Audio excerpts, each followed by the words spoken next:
Hi friends, మనం ఇంతకుముందు 10th class జియోగ్రఫీలోని first lesson resource and development గురించి, second lesson forest and wildlife resources గురించి discuss చేసాం.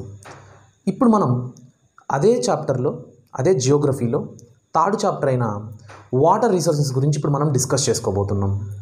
ఈ లెసన్ మీకు చెప్పే ముందు ఇంతకుముందు 2 లెసన్స్లో మీకు ఏమైనా డౌట్స్ ఉన్నా లేదా వేరే సబ్జెక్ట్ గురించి ఏమన్నా నేను డిస్కస్ చేయాలని మీకు అనిపిస్తూ ఉన్నా మీరు నాకు కమెంట్ సెక్షన్లో కమెంట్ చేస్తే నేను దాన్ని ఫాలో అప్ చేసుకుంటాను. అదొక పాయింట్ నెంబర్ 1.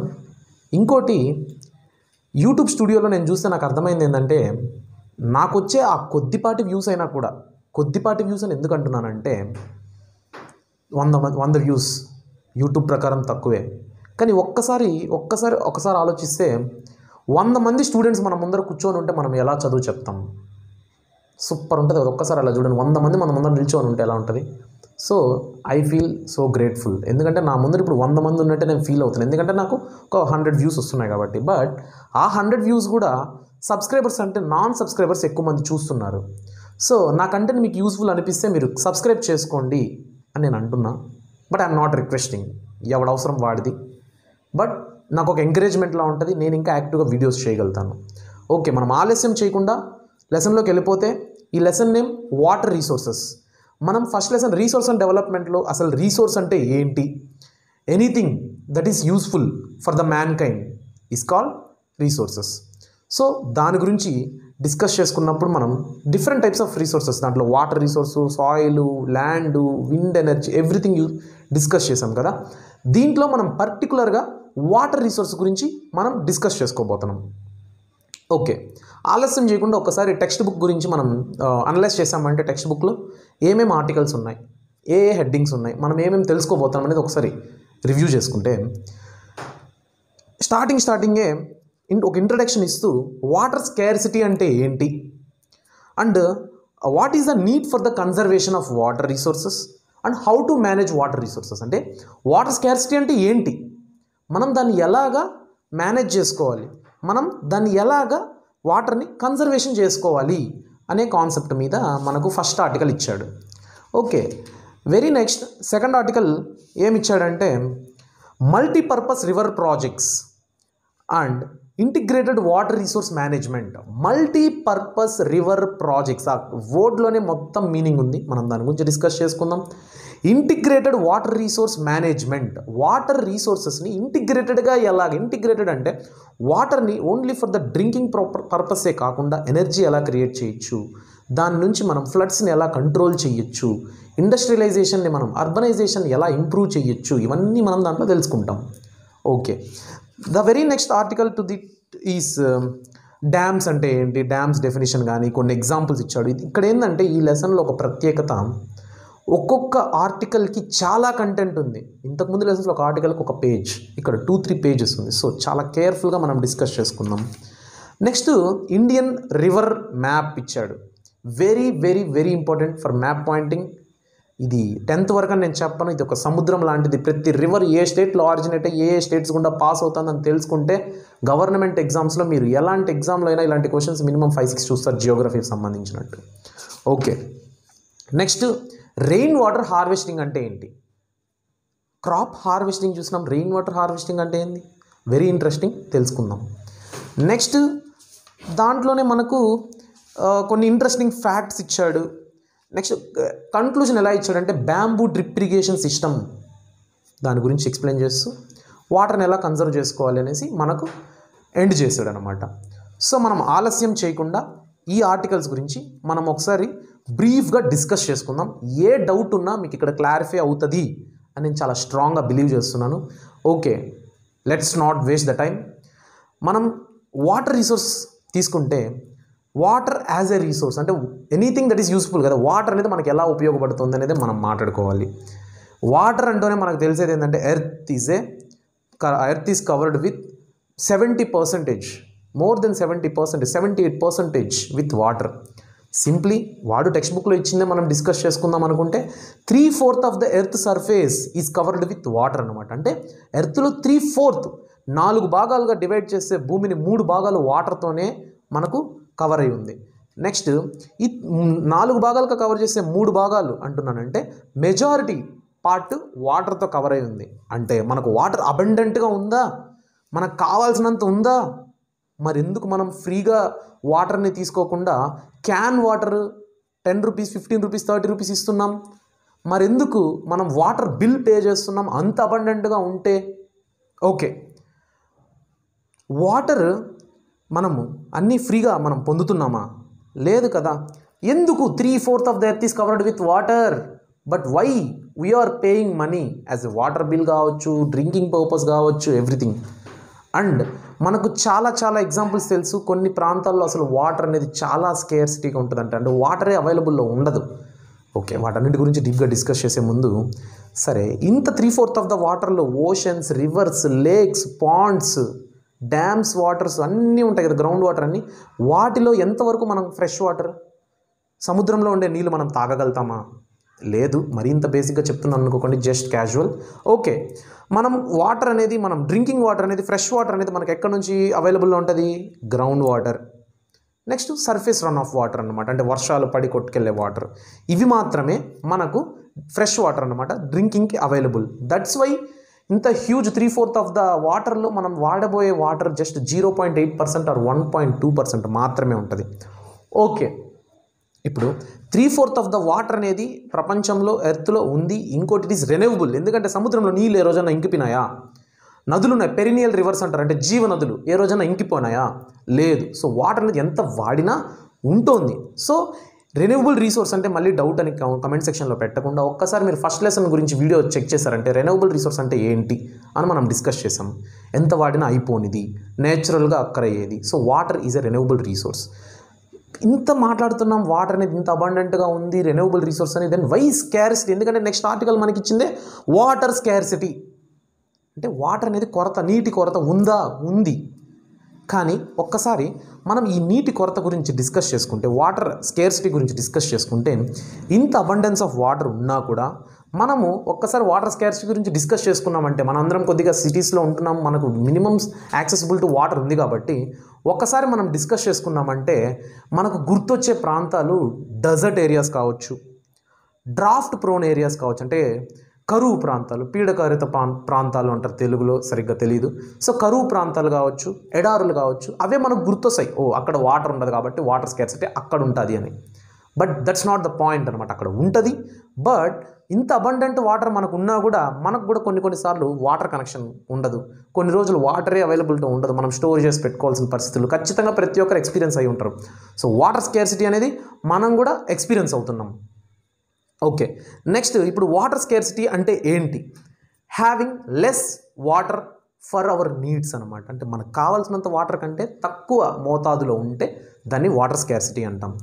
ఓకే, ఇప్పుడు ఈ వాటర్ స్కేర్సిటీ గురించి డిస్కస్ చేసుకునేటప్పుడు మనకు ఈ రాజస్థాన్ ఎడారులు ఇవే గుర్తొస్తాయి, ఇండియాలో ఉంటున్నాం కాబట్టి. కొన్ని మట్కాస్, ఉమెన్స్ క్యారింగ్ మట్కాస్ అనమాట. మట్కాస్ అంటే ఎర్తన్ పాట్స్, అంటే మట్టితో చేసిన కుండలు. ఎందుకు ఇంత స్ట్రెస్ చేసి సిల్లీ పాయింట్ చెప్తున్నానంటే, రేపు మిమ్మల్ని 1 మార్క్కి వాట్ ఈస్ మట్కాస్ అని అడగచ్చు. It is an earthen pot, a pot made with clay, simple. అందుకని నేను దాన్ని స్ట్రెస్ చేసి చెప్తున్నాను. ఇంకోటి అది నేను ఓన్గా చెప్పలేదు, టెక్స్ట్ బుక్లో ఉంది కాబట్టి.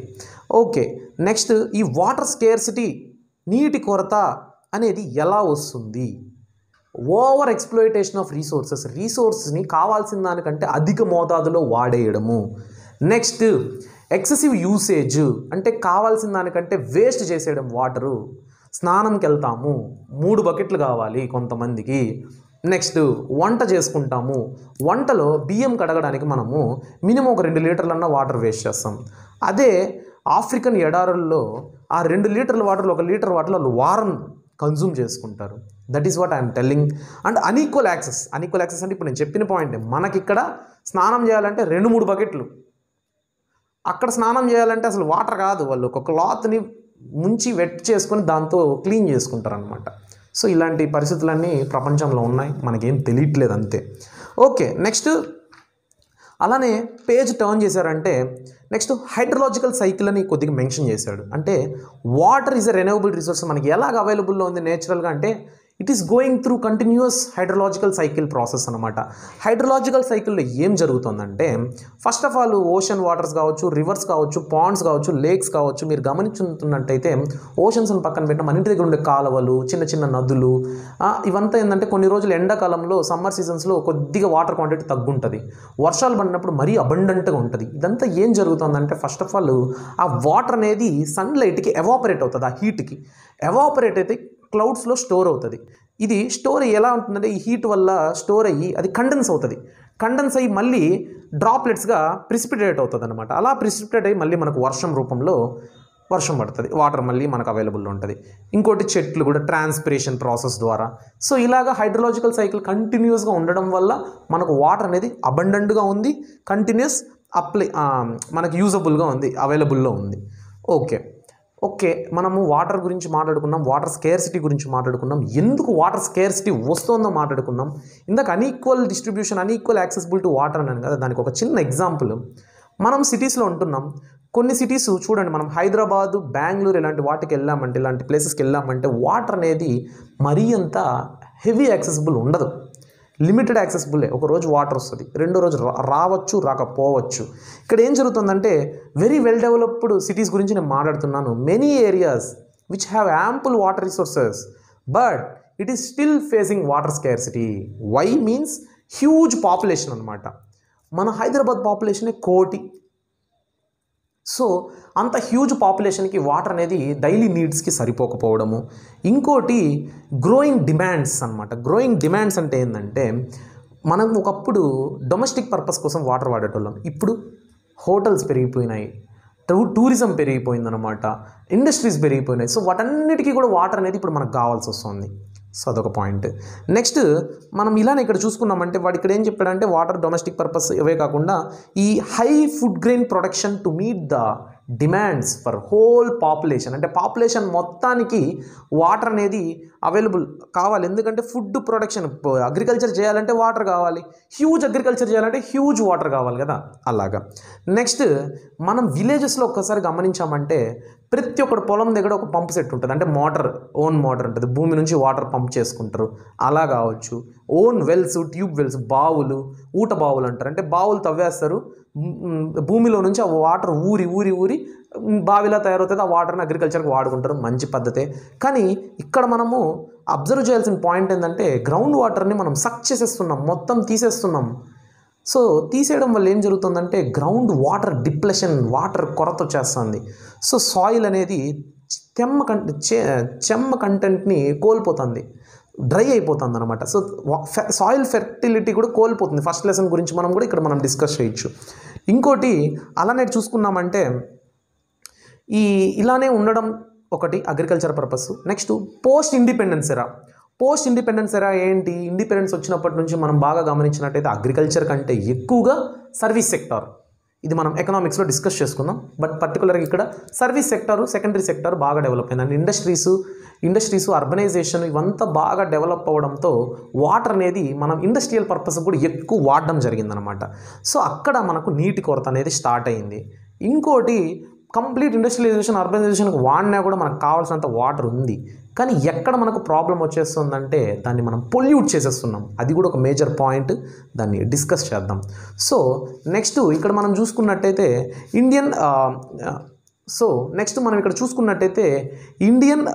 ఇండియాలో హైడ్రో ఎలక్ట్రిక్ పవర్ అంటే వాటర్ నుంచి, అంటే డ్యామ్స్ నుంచి మనం వాటర్ని, ఎలక్ట్రిసిటీ ఎలా జనరేట్ చేస్తాం.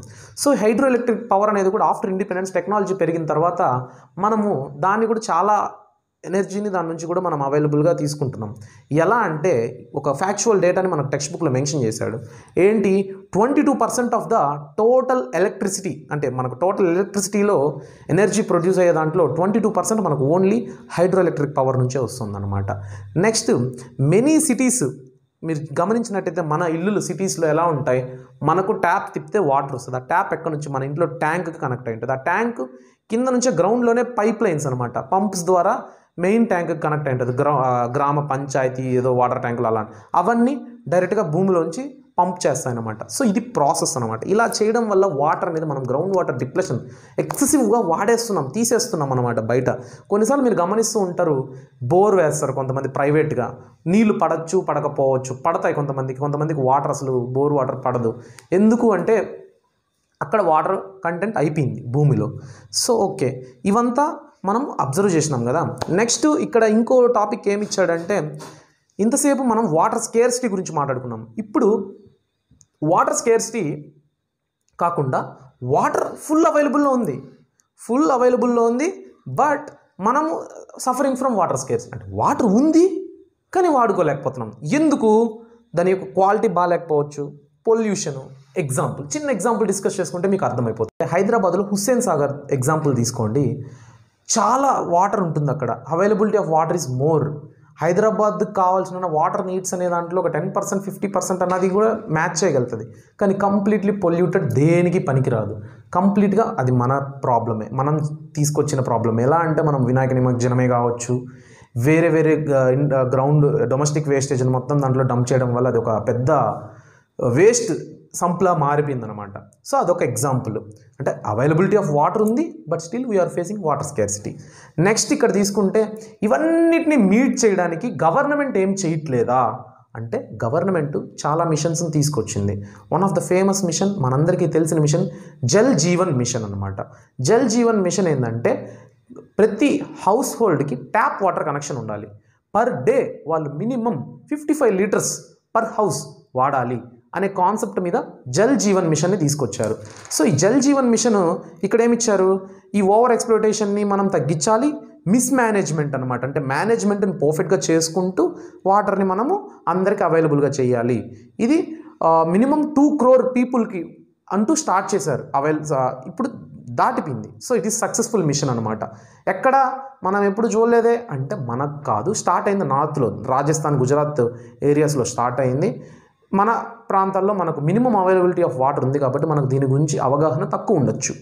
ఓకే, నెక్స్ట్ ఆర్టికల్ ఏముంది టెక్స్ట్ బుక్లో అంటే, పేజ్ నెంబర్ 42 తీసుకున్నారంటే, multipurpose river project and integrated water resource management. Multipurpose river project అంటే ఏంటి, ఇంటిగ్రేటెడ్ వాటర్ రిసోర్స్ మేనేజ్మెంట్ అంటే ఏంటి తెలుసుకుంటే ఈ టాపిక్ అయిపోతుంది. వెరీ ఇంట్రెస్టింగ్, వెరీ యూజ్ఫుల్ అనమాట. ఈ మల్టీపర్పస్ రివర్ ప్రాజెక్ట్ అంటే, ఒక వాటర్ ప్రాజెక్ట్ని మల్టిపుల్ పర్పసెస్ కోసం వాడడం, not only for the drinking purpose, other purposes also. దాన్నే మల్టీపర్పస్ రివర్ ప్రాజెక్ట్ అంటాం. ఈ మల్టీపర్పస్ రివర్ ప్రాజెక్ట్కి ఎగ్జాంపుల్స్ ఏంది, బాక్రా నంగల్ డ్యామ్ కావచ్చు, సట్లజ్ బియాస్ రివర్ బేసిన్ కావచ్చు, హిరకుద్ ప్రాజెక్ట్ కావచ్చు, ఇలాంటివన్నీ ఒక ఫేమస్ ఎగ్జాంపుల్స్ అనమాట. ఓకే, మనము బాగా అబ్జర్వ్ చేసినట్టయితే ఈ డ్యామ్స్ ఉంటాయి కదా, వీటినే మల్టీపర్పస్ రివర్ ప్రాజెక్ట్స్ అంటాం. అంటే ఒక డ్యామ్ని కన్స్ట్రక్ట్ చేస్తే మన బ్రెయిన్లో వచ్చే ఆలోచన ఏంటంటే, వాటర్ని స్టోర్ చేసుకుంటున్నాం for drinking purposes, domestic purposes అని. కానీ అది కాదు. హ్యూజ్ అమౌంట్ అంటే మనీ, ఎకనామికల్గా క్రోర్స్ ఇన్వెస్ట్ చేసి డ్యామ్స్ కన్స్ట్రక్ట్ చేసేటప్పుడు not only for the drinking purpose అనమాట, అది మల్టిపుల్ పర్పసెస్ కోసం అది అవైలబుల్లో మనకు వాడడానికి అవసరపడినప్పుడే, ఉపయోగపడినప్పుడే ఆ మనీకి మనము విలువ చూపించినట్టు. సో ఏమేంటి అంటే, ఈ ఎలక్ట్రిసిటీ జనరేషన్ అనమాట, హైడ్రో ఎలక్ట్రిక్ పవర్ అన్నాను కదా, దాని గురించి ఇప్పుడు ఎక్స్ప్లెయిన్ చేస్తాను.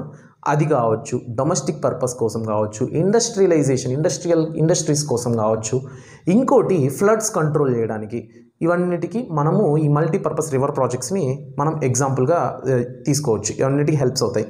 నెక్స్ట్ డ్యామ్ కన్స్ట్రక్షన్ అన్నాను కదా, డ్యామ్స్లో చాలా టైప్స్ ఉంటాయన్నమాట. ఏంటి, టింబర్ డ్యామ్స్ అంటాం. టింబర్ అంటే కట్టులతో కట్టుంటారు. ఏంది, పెద్ద పెద్ద డాములు కాదు, ఊర్ల దగ్గర ఆనకట్టలు ఇలాంటివి చూస్తుంటాం, అలాంటివి. ఎంబ్యాంక్మెంట్స్ అంటాం, రాళ్లతో ఒడ్డులాగా కట్టుంటాం వాటర్ని ఆపుకోవడానికి, స్టోర్ చేసుకోవడానికి. నెక్స్ట్ మ్యాసనరీ డ్యామ్స్ అంటే బంక మట్టిలతో కట్టుంటారు, ఇలాంటివి. సో ఇవన్నీ డ్యామ్స్లో టైప్స్ అనమాట. ఇదేంటి, అకార్డింగ్ టు స్ట్రక్చర్ కానీ దాని మెటీరియల్ని పెద్ద ఇంపార్టెంట్ ఏం కాదు. నెక్స్ట్ హైట్ పరంగా తీసుకున్నారంటే, లార్జ్ డ్యామ్స్ లేదా లో డ్యామ్స్, స్మాల్ డ్యామ్స్ ఇలాంటివి అంటారు. ఓకే, ఇది ఇప్పుడున్న కాన్సెప్ట్ కాదు, ఎవరో మనం కనిపెట్టేసింది కాదు. డ్యామ్ని మల్టిపుల్ పర్పసెస్ కోసం వాడేయాలని. ఈ మల్టీపర్పస్ రివర్ అండ్ డ్యామ్స్ అనేది ఎప్పటి నుంచో, ఏన్షియన్ టైమ్స్లో, చంద్రగుప్త మౌర్య టైం నుంచి ఉందన్నమాట. ఇతను డ్యామ్స్ని, ఇరిగేషన్ కెనాల్స్ని ఎన్నో డిఫరెంట్ టెక్నాలజికల్ యూస్ చేసి, టెక్నాలజీ లేనప్పుడే కొద్దిగా టెక్నికల్గా మల్టిపుల్ పర్పసెస్కి వాడేలాగా ప్లాన్ చేసి అతని హయాంలో జరిగింది. ఇంకోటి మనం 11th century భూపాల్ లేక్ ఇక్కడ మెన్షన్ చేశాడు, తీసుకున్నామంటే it is largest artificial lake అన్నమాట. అక్కడ లేకే లేదు. ఫర్ ఎగ్జాంపుల్ మన కాకతీయ టైంలో రాణి రుద్రమదేవి కూడా ఎందుకు ఫేమస్ అయింది, ఆర్టిఫిషియల్ లేక్స్ ఇప్పటికీ ఉంది అక్కడ వరంగల్లో. సో ఇప్పుడు ట్యాంక్ బండ్ అనేసి అక్కడ కట్టి ఫేమస్గా టూరిజం స్పాట్లా చేశారు. సో అవంతా ఆర్టిఫిషియల్ లేక్స్ అనమాట. అంటే వాళ్ళు తవ్విపించి ఇంకుడు గుంతల్లాగా వర్షం వచ్చినప్పుడు స్టోర్ చేయడానికి అలాగా స్టోర్ చేసిన ఆర్టిఫిషియల్ లేక్స్. ఓకే, అసలు డ్యామ్స్ ఎందుకు అంటే first storage of rain water, ఒక క్లారిటీ వచ్చేయండి, స్టోరేజ్ ఫర్ రెయిన్ వాటర్. ఇంకోటి for the irrigation for the domestic local people, అంటే అక్కడ ఉన్న వాళ్ళకి ఇరిగేషన్ పర్పస్ కోసము.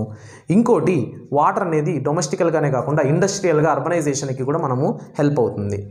సో ఈ డ్యామ్స్ ఎగ్జాంపుల్స్ మాట్లాడుకుందాం, ఎందుకంటే ఇండియాలో హండ్రెడ్స్ ఆఫ్ డ్యామ్స్ ఉన్నాయి. మల్టిపర్పల్ పర్పసెస్ కోసం లార్జ్ డ్యామ్స్ ఏదో మనం దాని గురించి డిస్కస్ చేసుకుంటే అర్థమవుతుంది. సట్లజ్ బిఎస్ రివర్ బేసిన్, అంటే సట్లజ్ బిఎస్కి రివర్ దగ్గర ఉన్న ఆ బేసిన్ అనేది ఇలా మల్టిపుల్ పర్పసెస్ కోసం వాడతారు. Bhakra Nangal river project, Bhakra Nangal river project అనేది కూడా దీని పర్పస్ మీద వాడతారు. నెక్స్ట్ హీరకుద్ ప్రాజెక్ట్ అనమాట. హీరకుద్ ప్రాజెక్ట్ మీకు తెలుసు కదా, ఒడిషా మహానది రివర్ దగ్గర ఉంది. సో ఇవన్నిటికీ మల్టిపుల్ పర్పస్ ఏమేమి వాడినారంటే first hydroelectric power generation, అంటే ఎలక్ట్రిసిటీ అక్కడ నుంచి పవర్ జనరేషన్ చేయడానికి. ఎలా అంటే డ్యామ్స్ ఉంటాయి కదా, ఈ డ్యామ్స్ వాటర్ ఓవర్ఫ్లో అయినప్పుడు ఇలా వదులుతారు, గేట్లు ఎత్తినప్పుడు వాటర్ పడతాయి. ఆ వాటర్ అలా వచ్చినప్పుడు కింద టర్బైన్స్ ఉంటాయి అన్నమాట. ఆ టర్బైన్స్ మీద పడినప్పుడు ఆ టర్బైన్స్ రొటేట్ అవ్వడం ద్వారా అక్కడ నుంచి mechanical energies converted into electrical energy అనమాట. అలా మనం హైడ్రో ఎలక్ట్రిసిటీని ప్రొడ్యూస్ చేస్తాం. ఇంకోటి ఇరిగేషన్ పర్పస్ కోసం కావచ్చు, ఇంకోటి చుట్టుపక్కల ఏదైనా ఇండస్ట్రీస్ ఉంటే వాటికి హ్యూజ్ అమౌంట్ ఆఫ్ వాటర్ కావాల్సి వస్తుంది, అదొకటి. ఇంకోటి conservation of water with flood control అనమాట. ఫ్లడ్ కంట్రోల్ చేయడానికి, ఫ్లడ్స్ వరదలు వస్తాయి ఎక్కువ వర్షాలు పడినప్పుడు. అదే మనము ఈ గేట్లు క్లోజ్ చేసి ఆపేసేసాం అనుకో, దిగువ ప్రాంతాల్లో ఉండే ఊర్లు మునిగిపోకుండా డ్యామ్స్ అనేది హెల్ప్ అవుతాయి అన్నమాట. ఓకే, సింప్లీ ఒక డ్యామ్కి ఒక డెఫినేషన్ మనం డిస్కస్ చేసుకున్నామంటే dam is a barrier. Dam is a barrier across flowing river that obstructs అనమాట. డ్యామ్ అనేది ఒక బ్యారియర్, ఒక అడ్డుకట్ట లాంటిది. దేనికి? ఫ్లోయింగ్ వాటర్ ఫ్లోని అబ్స్ట్రక్ట్ ఆపడానికి అండ్ రిటార్డ్స్ ద ఫ్లో, ఆ ఫ్లోని తగ్గించడానికి, అండ్ క్రియేట్స్ ఎ రిజర్వాయర్, అంటే ఒక కొలను లాగా, ఒక స్టోరేజ్ ట్యాంక్ లాగా బిహేవ్ చేస్తుంది అనమాట. ఓకే, అందుకే జవహర్లాల్ నెహ్రూ ఏమన్నాడంటే dams are the temples for the modern India. అంటే మనకు దేవాలయం అనేది ఎంత పీస్ని ఇస్తుందో, ఇంకోటి ఎంత మనం దాన్ని టెంపుల్స్ వల్ల మనకు కల్చర్ డెవలప్ అవుతుందో, ఎంతో హెల్ప్ఫుల్ అవుతుందో, దేవుని ఎలా నమ్ముతాము, డ్యామ్స్ని కన్స్ట్రక్ట్ చేసుకుంటే కూడా దేశం అంత మంచిగా మారుతుంది అంటాడు. దీని వెనక అర్థమైందంటే డ్యామ్స్ ఉన్నాయంటే వాటర్ అవైలబిలిటీ ఉంటుంది. వాటర్ అవైలబిలిటీ ఉంటే అగ్రికల్చర్కి సఫిషియెంట్, అగ్రికల్చర్ సఫిషియన్సీ ఉన్నిందంటే ఇండియా సెల్ఫ్ సఫిషియెంట్ కంట్రీగా మారుతుంది, ఆత్మనిర్భర్ భారత్ అనమాట. నెక్స్ట్ ఎక్కువ వాటర్ ఉండడం వల్ల ఇండస్ట్రీస్, టెక్నాలజీ కూడా పెంచవచ్చు. ఇండస్ట్రీస్ ద్వారా ఎంప్లాయ్మెంట్, చాలా డెవలప్మెంట్ అనేది ఈ రీసోర్సెస్ ద్వారా, వాటర్ని ఇప్పుడు మనం మాట్లాడుకుంటున్నాం కానీ రీసోర్సెస్ ద్వారా మనకు డెవలప్మెంట్ అనేది ఉంటుంది. మనం ఫస్ట్ లెసన్లోనే దాని గురించి డిస్కస్ చేసేసాం అనమాట. So temples of modern India అని ఎవరన్నారు? జవహర్లాల్ నెహ్రూ అన్నారు. మీకు బిట్స్లో రావచ్చు. నెక్స్ట్ అదే పేజ్లో కొద్దిగా టర్న్ చేశారంటే అదే టాపిక్లో మనకేమనుంది, ఈ మల్టీపర్పస్ రివర్ ప్రాజెక్ట్స్ దేనికి వాడతారు? పవర్ జనరేషన్ ఇప్పుడు మనం డిస్కస్ చేసుకున్నాం, ఇరిగేషన్ డిస్కస్ చేసుకున్నాం, ఫ్లడ్ కంట్రోల్ డిస్కస్ చేసుకున్నాం, నావిగేషన్ అంటే ఏంటంటే ఇన్లాండ్ నావిగేషన్ అనమాట. అంటే టూరిజం స్పాట్స్ ఉంటాయి కదంటే బోట్స్, అటు సైడ్ బోట్స్ పెట్టచ్చు, బోటింగ్ చేయొచ్చు. నెక్స్ట్ ఇంకో నావిగేట్ అవ్వచ్చు ఆ రివర్ ఛానల్స్ ద్వారా, చుట్టుపక్కల ఉన్న లోకల్ కమ్యూనిటీస్ని ఇంటరాక్ట్ అవ్వచ్చు ఇలాగా. సరే, ఇంటిగ్రేటెడ్ వాటర్ రిసోర్స్ మేనేజ్మెంట్, ఇంతసేపు మనం మల్టీపర్పస్ రివర్ ప్రాజెక్ట్స్ గురించి డిస్కస్ చేసాం కదా, ఇప్పుడు ఇంటిగ్రేటెడ్ వాటర్ రిసోర్స్ మేనేజ్మెంట్ అనమాట. అంటే వాటర్ రిసోర్సెస్ని ఇంటిగ్రేటెడ్గా ఎలాగ మనం మేనేజ్ చేసుకుంటాము. ఎగ్జాంపుల్, అది సొసైటీకి ఉపయోగపడాలి, ఎకనామికల్గా ఉపయోగపడాలి, ఎన్విరాన్మెంటల్ కన్జర్వేషన్కి కూడా హెల్ప్ అవ్వాలి. ఫర్ ఎగ్జాంపుల్ సొసైటీ పరంగా ఏంది, చుట్టుపక్కల ఉన్న కమ్యూనిటీస్కి వాటర్ సప్లై. ఓకే, ఎకనామికల్గా ఏంటి, ఈ మల్టీపర్పస్ రివర్ ప్రాజెక్ట్స్ కన్స్ట్రక్ట్ చేసేసి ఆ ప్రాజెక్ట్స్ ద్వారా మనం ఎకనామికల్గా డెవలప్ అవ్వాలి. ఎన్విరాన్మెంటల్ ఏంటి, ఫ్లడ్స్ రాకుండా కంట్రోల్ చేయాలి. So socio economic environmental aspects of water యూసేజే ఇంటిగ్రేటెడ్ వాటర్ రిసోర్స్ మేనేజ్మెంట్ అనమాట. ఇక్కడే మనము వాటర్ని ఈక్విటీగా విత్ సస్టైనబిలిటీతో మనం యూజ్ చేసుకోవాలి. ఈక్విటీ అంటే కావాల్సిన ప్రాంతానికి కావాల్సినంత వాటర్, ఈక్వాలిటీ కాదు. ఈక్వాలిటీ అంటే అందరికీ సమానంగా పంచడం. ఈక్విటీ అంటే ఎవరికి ఎంత ఆకలేస్తే అంత అన్నం పెట్టడం, అందరికి ఇంతే పెట్టా నీకు కూడా ఇంతే పెడతా అనడానికి లేదు కదా, అలాగా. సో వాటర్ని కూడా మనం ఈక్వాలిటీగా డిస్ట్రిబ్యూట్ చేసామంటే కొన్ని లో లయింగ్ ఏరియాస్ ఫ్లడ్స్ వచ్చి మునిగిపోవచ్చు, హ్యూజ్ పాపులేషన్ ఉండే ఏరియాస్కి వాటర్ స్కేర్సిటీ రావచ్చు. అదే ఈక్విటీతో మనం బిహేవ్ చేసామంటే గవర్నమెంట్ ఎవరికి ఎంత వాటర్ కావాలి, ఏ ప్లేస్కి ఎంత వాటర్ కావాలో అంత డిస్ట్రిబ్యూట్ విత్ సస్టైనబిలిటీ అని మళ్ళీ నన్ను డౌట్ అడగండి. ఫస్ట్ లెసన్లో సస్టైనబుల్ డెవలప్మెంట్ అంటే ఏందో డిస్కస్ చేసాం కదా, అదే sustainability. Okay, next integrated water resource management వల్ల కానీ, నెక్స్ట్ అందుకొని మల్టీపర్పస్ రివర్ ప్రాజెక్ట్స్ వల్ల కానీ బెనిఫిట్స్ ఏంటి అంటే వాటర్ స్కేర్సిటీని తగ్గిస్తుంది. అంటే వాటర్ స్కేర్సిటీ కొరత ఉండకుండా అవైలబుల్గా ఉంచుతుంది. ఇంక్రీజ్డ్ ఎఫిషియన్సీ, ఉన్న వాటర్ని వేస్ట్ చేయకుండా ఎలాగ మల్టిపుల్ పర్పసెస్లో వాడచ్చు అనే ఒక కాన్సెప్ట్ అనమాట. నెక్స్ట్ ఇక్కడ వాడు ఇవ్వలేదు కానీ మనం డిస్కస్ చేసుకోవాల్సిన పాయింట్ ఏంటంటే ఛాలెంజెస్. ఈ multipurpose river projects integrated water resource management face చేసే ఛాలెంజెస్ ఏంటంటే హై కన్స్ట్రక్షన్ కాస్ట్ అనమాట. అంటే ఒక డ్యామ్ కన్స్ట్రక్ట్ చేయాలంటే కొన్ని వేల కోట్లు ఖర్చు అవుతుంది. ఎన్విరాన్మెంటల్ ఆస్పెక్ట్ అనమాట, అక్కడ ఉన్న లోకల్ కమ్యూనిటీస్ని వెకేట్ చేయించాల్సి వస్తుంది, చెట్లు నరకాల్సి వస్తుంది, డిఫారెస్టేషన్ చేయాల్సి వస్తుంది. సో అది నెక్స్ట్ సోషల్ కన్సర్న్స్ అనమాట. సోషల్ కన్సర్న్స్ ఏంటంటే కొంతమంది ఫారెస్ట్ని కల్చర్ ఉంటుంది అక్కడ, అంటే ఈ చెట్టు మా దేవుడితో సమానం, ఈ అడవి మాకు దేవుడితో సమానం, ఈ ఊరు మాకు దేవుడితో సమానం, మా కల్చర్ ఇక్కడంతా ఉంది, మా పూర్వీకులు ఇక్కడ ఉన్నారు, అలాంటిది మేము ఎలా ఖాళీ చేయాలి, మీరు ఎలా ధ్వంసం చేస్తారని సోషల్ కన్సర్న్స్ కూడా ఉంటాయన్నమాట. నెక్స్ట్ ఇన్స్టిట్యూషనల్ బ్యారేజ్ అనమాట, ఫైనాన్షియల్ బ్యారియర్స్ అనమాట. ఇన్స్టిట్యూషనల్ అంటే ఏంటంటే ఇక్కడ ప్రాబ్లమ్స్ ఏంటంటే ఒక ఇంటిగ్రేటెడ్ వాటర్ రిసోర్స్ మేనేజ్మెంట్ లేదా మల్టీపర్పస్ రివర్ ప్రాజెక్ట్స్ డ్యామ్స్ కట్టినప్పుడు వచ్చే ప్రాబ్లమ్స్ ఏంటంటే ఒక స్టేట్ నుంచి ఇంకో స్టేట్ నది అనేది పాస్ అవుతూ ఉంటుంది కదా, డ్యామ్ కట్టి మనం వాటర్ ఆపేసామంటే ఇంకో స్టేట్ వాళ్ళతో మనకు డిస్ప్యూట్, మీరు ఎలా వాటర్ని స్టాప్ చేస్తారు, మా స్టేట్కి కూడా వాటర్ రిక్వైర్మెంట్ ఉంది కదా అనేసి అలాగా. ఇంకోటి ఫైనాన్షియల్ బ్యారియర్స్ అంటే మనీ, ఎకనామికల్గా మాట్లాడుకున్నామంటే. ఓకే, అలానే నెక్స్ట్ పేజ్కి వెళ్ళామంటే ఏ పేజ్ నెంబర్ 46లో మనం ఒక్కసారి చూసామంటే ఇక్కడ నర్మదా బచావో ఆందోళన, తెహ్రీ డ్యామ్ ఆందోళన ఇవేం లేవు. ఇప్పుడు వాటర్కి ఛాలెంజెస్ చెప్పాను కదా, అంటే సోషల్ కన్సర్న్స్, ఇవన్నీ ఎన్విరాన్మెంటల్ ఇంపాక్ట్, వీటి సొసైటీ నుంచి ఎలా అపోజిషన్ వస్తుంది అంటే ఎలా వస్తుంది అంటే నర్మదా బచావో ఆందోళన ఏంటంటే నర్మదా రివర్, సర్దార్ సరోవర్ డ్యామ్ అనేది గుజరాత్లో కన్స్ట్రక్ట్ చేశారు నర్మదా రివర్ మీద. సో ఇక్కడ ఏంటంటే ఇక్కడ ఏం ప్రాబ్లం వచ్చిందంటే హ్యూజ్ లోకల్ కమ్యూనిటీస్ని వెకేట్ చేయించారనమాట for the sake of construction of dam. వాళ్ళు ఏం చెప్పారు, డెవలప్మెంట్ పర్పస్ కోసం అని. ఇంకోటి వాళ్ళకి అదర్ లైవ్లీహుడ్ అనమాట, అంటే లైక్ అకామిడేషన్ ప్రొవైడ్ చేస్తామని గవర్నమెంట్ మాట ఇచ్చి బట్ పట్టించుకోలేదు, అదొకటి. నెక్స్ట్ లోకల్ కమ్యూనిటీసు వాళ్ళ ఫారెస్ట్ని డిఫారెస్ట్ చేసేస్తున్నారనే ఒక అపోజిషన్తో నర్మదా బచావో ఆందోళన అనేది వెరీ ఫేమస్. ఇది సర్దార్ సరోవర్ డ్యామ్ మీద కన్స్ట్రక్ట్ అయింది. మ్యాప్ పాయింటింగ్లో చాలా ఇంపార్టెంట్, మనం లొకేట్ చేయాలి. మ్యాప్ పాయింటింగ్ మీద ఒక సపరేట్ వీడియో చేయాలని ఫిక్స్ అయిపోయినాను, ఎందుకంటే జియోగ్రఫీ మొత్తంలో ప్రతి లెసన్లో ఖచ్చితంగా మ్యాప్ పాయింటింగ్ ఉంటుంది. అవన్నింటినీ మనం ఇండస్ట్రియల్ మ్యాప్స్ కావచ్చు, మినరల్ మ్యాప్ కావచ్చు, రివర్స్ మ్యాప్ కావచ్చు, కంట్రీస్ మ్యాప్ కావచ్చు, ఇప్పుడు డెమోక్రటిక్ పాలిటిక్స్లో కూడా కంట్రీస్ని లొకేట్ చేయాలి. ఇవన్నీ మనం సపరేట్గా డిస్కస్ చేద్దాం. ఓకే, నెక్స్ట్ ఈ నర్మదా బచావో ఆందోళన కావచ్చు, తెహ్రీ డ్యామ్ ఎక్కడుంది, ఉత్తరాఖండ్లో ఉంది. ఓకే, సో ఈ లార్జ్ డిస్ప్లేస్మెంట్ ఆఫ్ కమ్యూనిటీస్ ఇక్కడ డిస్ప్లేస్ చేయడం వల్ల వీళ్ళు ఈ డ్యామ్స్ దగ్గర అపోజిషన్ వచ్చిందనమాట. ఇంకోటి మీకు బెనిఫిట్ ఉంటుంది డ్యామ్స్ రావడం వల్ల అంటారు, కానీ నిజానికి రియాలిటీలోకి వచ్చి చూస్తే అక్కడ ఎవరికి బెనిఫిట్ ఉండదు, రిచ్ పీపుల్ అంటే ఇండస్ట్రియలిస్ట్స్కి వాళ్ళకే ఉపయోగపడుతూ ఉంటుందన్నమాట. నెక్స్ట్ ఇవన్నీ మాట్లాడుకుంటున్నాము, మనం మెయిన్ మాట్లాడుకోవాల్సింది ఏంటంటే అగ్రికల్చర్లో కూడా మనము వాటర్ని ఎలా పొల్యూట్ చేస్తున్నాం, ఎలా వేస్టేజ్ చేసేస్తున్నాం అని కూడా ఎక్కువ డిస్కస్ చేసుకోవాలి. ఎంతసేపు మనము ఇండస్ట్రీస్ని సెకండరీ సెక్టర్ మీద టెర్షరీ సెక్టర్ అనే దానికంటే ముందు ప్రైమరీ సెక్టర్ మనకు చాలా ఇంపార్టెంట్ కదా, ప్రైమరీ సెక్టర్ దాంట్లో కూడా మనం వాటర్ని ఎలాగ మనము వేస్ట్ చేసేస్తున్నాము అని మాట్లాడుకుంటే ఇక్కడ ఒక పాయింట్ ఇచ్చాడు, irrigation has also changed cropping pattern of many reasons అనమాట. అంటే ఇరిగేషన్ అనేది ఎలాగా అంటే ఇప్పుడు ప్రొడక్షన్ అనేది కమర్షియల్ క్రాప్స్ అనమాట. కమర్షియల్ క్రాప్స్ ఏంటంటే వాటర్ని ఎక్కువ అబ్జర్వ్ చేసుకుంటాయి.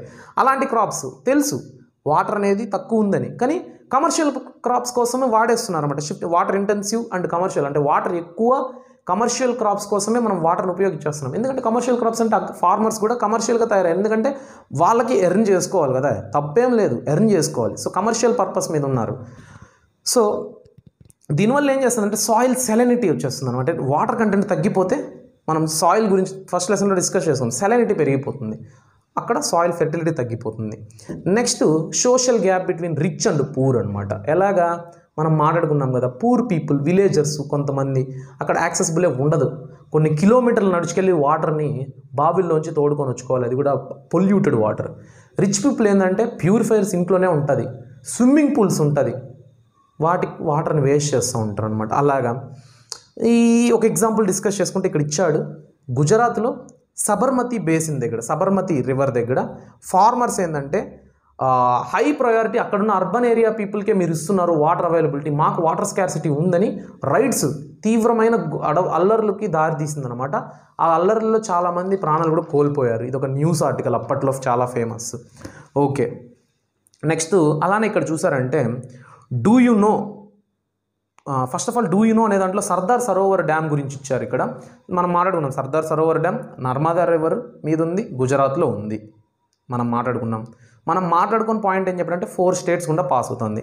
ఏటి, మహారాష్ట్ర, మధ్యప్రదేశ్, గుజరాత్, రాజస్థాన్ గుండా ఈ Narmada river with its tributaries అనమాట ఈ పాస్ అవుతుంది. గుజరాత్లో 9490 విలేజెస్, 9490 విలేజెస్కి 173 టౌన్స్కి ఇది వాటర్ ప్రొవైడ్ చేస్తుంది అనమాట.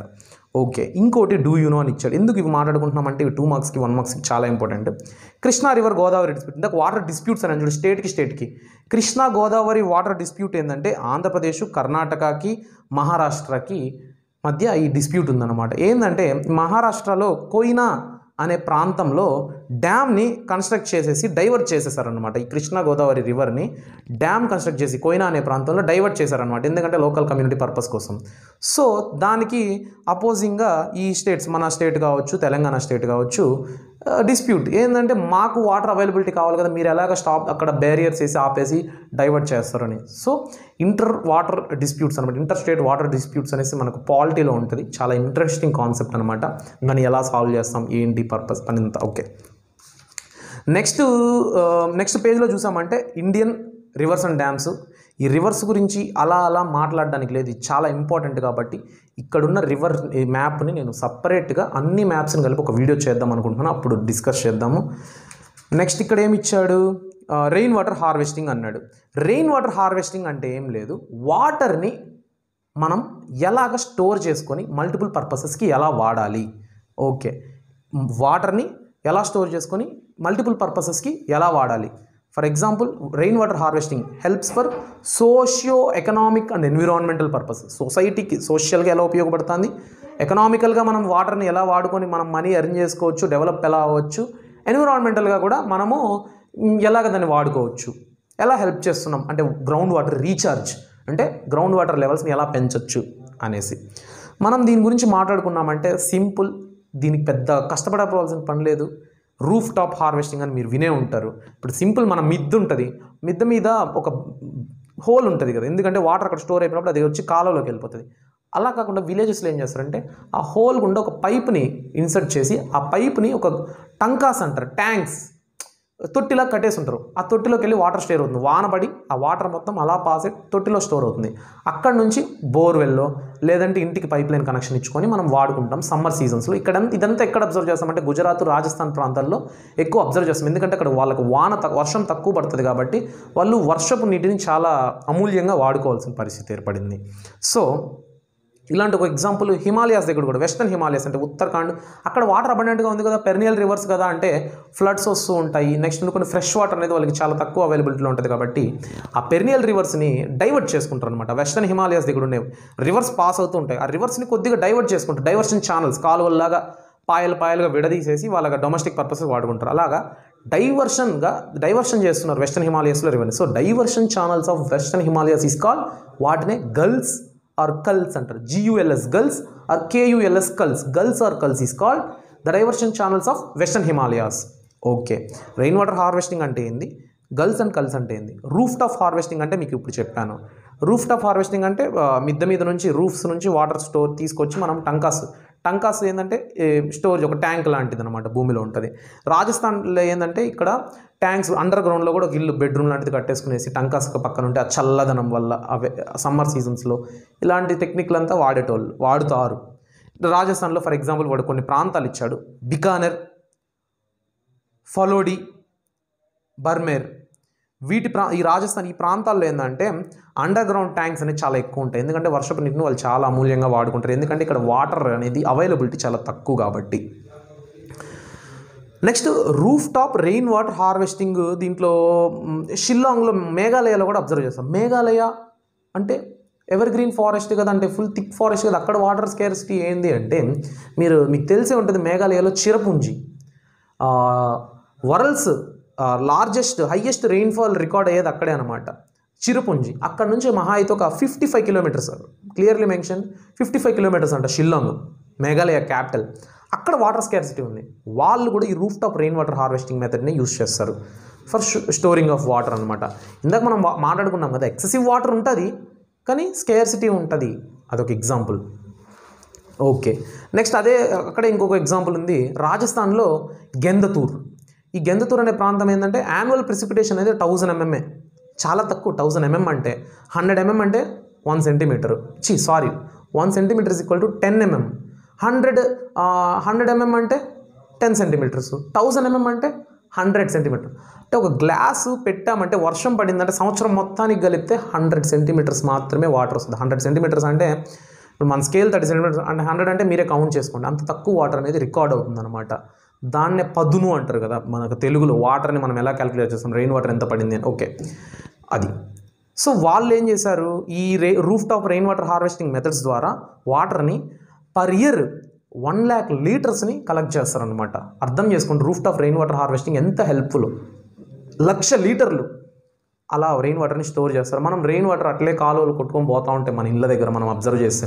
సో అందే నొప్పి తెలిసేంతవరకు ఎవడు అలర్ట్ అవ్వడు అంటాడు కదా, అలానే మనకి ఇంకా water scarcity, real water scarcity మనం ఫేస్ చేయాల. ఓకే, నెక్స్ట్ ఇక్కడ చూసినట్టయితే last and utmost article, bamboo drip irrigation system. Bamboo drip irrigation system ఏంటంటే ఇది మేఘాలయలో 200-year-old టెక్నిక్ అనమాట. ఇక్కడ ఏం చేస్తారు, బ్యాంబూస్ని ఇప్పుడు ఫారెస్ట్లలో వాటర్ ఫాల్స్ కానీ లేదంటే ఇక్కడ రాక్స్ మధ్య వాటర్ అనేది డ్రాప్లెట్స్గా వస్తూ ఉంటుంది. అక్కడ బ్యాంబూస్ లోపల బుర్రలా ఉంటుంది కదా, దాన్ని అలాగా కనెక్ట్ చేసేస్తారనమాట. ఆ డ్రాప్లెట్స్ అనేది దాంట్లోంచి పడి అది స్టోర్ అయ్యి ట్రాన్స్పోర్ట్ అయ్యి ఒక టంకాస్లోకో ఒక తొట్టెలోకో వచ్చి స్టోర్ అవుతుంది. బ్యాంబూ డ్రిప్ ఇరిగేషన్ మెథడ్, అంతే, ఇంకేం లేదు. ఈ బ్యాంబూ డ్రిప్ ఇరిగేషన్ మెథడ్ ఏంటి, 200-year-old technique. 18 to 20 litres of water అనేది ఈ బ్యాంబూ పైప్ లైన్స్ ద్వారా ట్రావెల్ అవుతూ ఉంటుంది. నియర్లీ 100 meters అనేది ట్రాన్స్పోర్ట్ అవుతుందంట వాటర్. ఇది is very famous drip irrigation method in Meghalaya. So దీంతో మనకి ఈ లెసన్ అనేది కంప్లీట్ అయింది. ఒక్కసారి మనము వన్స్ మళ్ళీ ఈ లెసన్ ఫస్ట్ పేజ్ నుంచి డిస్కస్ చేసుకుంటే ఏమేమి డిస్కస్ చేసుకున్నాం, వాటర్ స్కేర్సిటీ అంటే ఏంటి, నీటి కొరత ఎలా వస్తుంది, ఓవర్ ఎక్స్ప్లోటేషన్ వల్ల అవి డిస్కస్ చేసుకున్నాం. Need for the water conservation discuss చేసుకున్నాం. ఎలా మేనేజ్ చేసుకోవాలి డిస్కస్ చేసుకున్నాం. నెక్స్ట్ పేజ్లో మల్టీపర్పస్ రివర్ ప్రాజెక్ట్ అంటే ఏంటి, వాటి ఎగ్జాంపుల్స్ డిస్కస్ చేసుకున్నాం. ఇంటిగ్రేటెడ్ వాటర్ రిసోర్స్ మేనేజ్మెంట్ అంటే ఏంటి, వాటి ఎగ్జాంపుల్స్ డిస్కస్ చేసుకున్నాం. వాటి వల్ల వచ్చే బెనిఫిట్స్ డిస్కస్ చేసుకున్నాం. అవి ఫేస్ చేసే ఛాలెంజెస్ డిస్కస్ చేసుకున్నాం. ఆ ఛాలెంజెస్ని ఎలా ఓవర్కమ్ చేయాలి అని డిస్కస్ చేసుకున్నాము. నెక్స్ట్ డ్యామ్ అంటే ఏంది, డ్యామ్లో ఎన్ని types, according to structure types ఉన్నాయి, అకార్డింగ్ టు హైట్ టైప్స్ ఉన్నాయి. నెక్స్ట్ ఈ డ్యామ్స్ అనేది మనకి ఎందుకు ఉపయోగపడుతుంది, కానీ డ్యామ్స్ వల్ల రియల్గా మనం బెనిఫిట్ అవుతున్నామా, రియల్గా ఎవరు బెనిఫిట్ అవుతున్నారు, ఇవన్నీ డిస్కస్ చేసుకున్నాము. నెక్స్ట్ నర్మదా బచావో ఆందోళన, తెహ్రీ ఆందోళన, ఇంకా చాలా మూమెంట్స్ గురించి డిస్కస్ చేసుకున్నాము. సర్దార్ సరోవర్ డ్యామ్ గురించి డిస్కస్ చేసుకున్నాము. కృష్ణా గోదావరి రివర్ డిస్ప్యూట్ గురించి డిస్కస్ చేసుకున్నాం. వాటర్ రివర్ మ్యాప్ మాత్రం నేను ఒక పర్టికులర్ వీడియో చేస్తాను. ఇంకోటి rain water harvesting very important for 4 marks, 8 marks, 2 marks, 1 marks, everything. దీని గురించి డిస్కస్ చేసుకున్నాము. Next bamboo drip irrigation method గురించి డిస్కస్ చేసుకున్నాం. దాంతో వాటర్ రిసోర్స్ అనే లెసన్ మనకు కంప్లీట్ అయింది. ఈ వీడియో మీకు నచ్చినట్టయితే లైక్ చేసి, షేర్ చేసి, సబ్స్క్రైబ్ చేసుకోండి. Thank you.